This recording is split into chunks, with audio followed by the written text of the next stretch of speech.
નમસ્કાર, આપ જોઈ રહ્યા છો સ્પાર્ક ટુડે ન્યૂઝ. સમાચાર કચ્છથી મળી રહ્યા છે. એસટી બસ સમયસર ન આવતા વિદ્યાર્થીઓ ખાનગી વાહનમાં બેસવા મજબૂર બન્યા છે.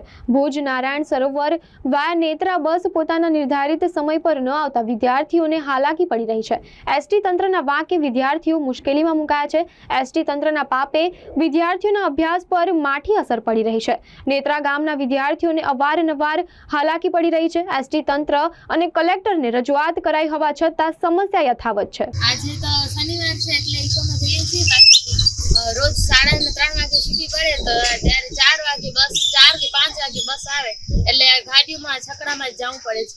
સવારના ભાગમાં પણ 8 વાગે બસ નથી આવતી. 9:30 કે 10 વાગે ટાઈમ તો 10 વાગી જાય છે. સવારના સરખી રીતે બસ નથી આવતી અને સાંજના 4 કે 5 વાગે આવે છે એટલે પછી આપણે રિક્ષામાં કે એનામાં જવું પડે છે. ક્યારેક તો પગે પણ જઈએ છીએ.